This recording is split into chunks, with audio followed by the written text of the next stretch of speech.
Hello and welcome to another brand new episode of Let's Talk Sports. This time, let me do it up front. The only request, as I always do at the end of the video, please do like, share, and subscribe the channel before we continue with the video. Okay, so continuing with the series, stories of champions. I think we talked about 4 plus 4, 8 different players from the team. And today is the last set, and who better to start off with other than the man who coached this team, Mr. Rahul Dravid. I think I belong to a generation which has followed or grown up to the likes of Sachin, Saurav, Dravid. And it is so oddly satisfying to see Rahul Dravid at the helm of the Indian cricket team, coaching the national side, and then getting a beautiful farewell, a lovely, heartwarming farewell that he got in Barbados the other day. Now, it is again very, very poetic that Rahul Dravid was captaining the Indian cricket team at that point of time in 2007, the last time an ODI World Cup was held in Caribbean shores. And India had one of their most awful World Cup preparations, or not preparations, rather the tournament. And they faced the group stage exit at that point of time in 2007. And effigies were burned, as is the case with the such passionate Indian fans. And then eventually, I think the call was taken that Rahul Dravid said that he would not only resign from captaincy, but he also took a call that the seniors would not take part in T20 World Cup, the upcoming inaugural T20 World Cup that was due in South Africa in some time. And from that point onwards, see how life would have it. 17 years later, in the same Caribbean shores, he was now coaching the Indian national team for one final time in the current scenario and for a T20 World Cup. And he got it. Rahul Dravid became a World Cup winning T20 team coach. So, how the story, the circle of life completed almost after 17 years is unbelievable. And it's only fair that people like Rahul Dravid, and I'm a huge, huge admirer of Saurav Ganguly. So Sachin was part of the 2011 World Cup winning squad.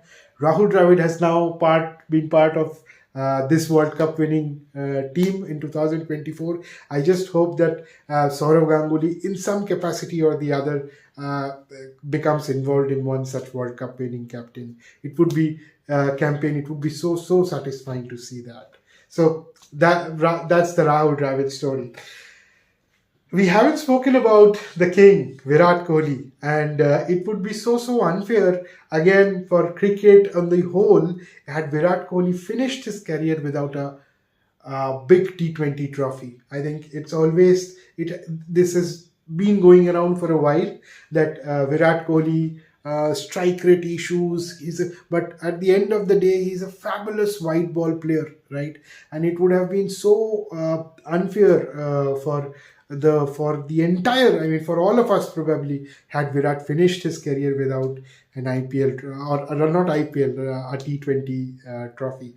And as life would have it, he won the World Cup with the Indian national team. We would no longer have to rely on RCB. So Virat has that coveted trophy in his cabinet right now, the T20 World Cup trophy. And it is he's become the most decorated player, what I would say, because in current times of all the ICC white ball trophies that are available, he has won everything. He has won under 19, he has won the World Cup, 50 over World Cup, he has won Champions Trophy, and he has now won T20 World Cup. And he's the only player to have achieved this feat. So absolutely fantastic. And when he declared to Harsha Bhogle that this is the last match that he played and he would not take part in T20s in the international circuit further, it was so I don't know, probably mixed feelings, because Virat was someone whom we have seen debuting a few years ago, and the fact that he was retiring signifies two things. One, obviously, that the time is flying. We all of us are probably getting old, but even other than that, I think when Sachin retired, I cried, and it was such a huge void that was created. And I already cannot imagine what happens when Virat Kohli retires and we stop seeing Virat Kohli in the cricketing field with a bat in hand.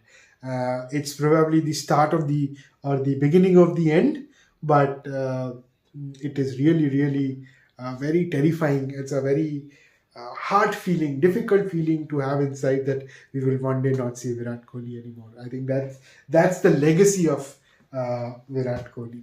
The next one that we want to talk is Arshdeep Singh. So again, a brilliant story. I think when Rahul Dravid won the Under-19 World Cup, coaching the team, I mean the likes of Shubman Gill, Prithvi Shaw, the Shaw captain team, I think Arshdeep Singh is the only member from that side who is there, who's part of this, both the journeys along with Rahul Dravid. So Arshdeep Singh and Rahul Dravid are the two common factors. Everyone else, a lot of them were in the fray. I think Shubman Gill could have been part of the team, but eventually did not. Riyan Parag had a fantastic IPL, but it was eventually Arshdeep who got through, and he was part of both the World Cup winning sides. And I think another fantastic thing is that most probably Arshdeep was not even part of the mainstream playing 11 in the Under-19 World Cup. So from there on, I think he overtook the likes of Kamlesh Nagarkoti, Shivam Mavi, all these players, Ishan Porel. I think this was the three-pronged pace attack that India were using back in that World Cup. And Arshdeep was more of a reserve, but to have come through from there, having brilliant IPLs one after the another, then that brilliant match in the last T20 World Cup against Pakistan, unbelievable story of coming up through the ranks. And I think for a successful T20 side, it is always important that you have a very good left-arm seamer up front, and I think Arshdeep provides us that quality or that variance in that lineup, and that is how it becomes hugely important that Arshdeep is a key figure in this lineup. So brilliant story for Arshdeep as well, from the fact that, and what wonderful bowling, crucial breakthroughs. I think he bowled the 19th over, if I'm not wrong, in the final, to keep your calm at that point of time, bowling against the likes of David Miller. Brilliant. And for a youngster like him, again, multiple years ahead. That brings me to the last man of the 12-man squad. And who better to finish with other than the magician, Jasprit Bumrah. I think words will fall short to describe Bumrah the bowler. I do not think we have ever seen a bowler like Bumrah, at least in the Indian cricketing circuit, and maybe probably in the world level as well. He's up there with the very best, with everyone that's there. The way he comes, I mean, I was at that point of time when Axar Patel was getting thronged around the park at that point of time, and even before Axar started getting hit, I was of the opinion that it should be Jasprit Bumrah, because such is the inevitability of Bumrah that you know that something would happen. And at that point of time, India needed a wicket. India needed one of Klassen or David Miller to go get out. And they were around 50 runs behind the total.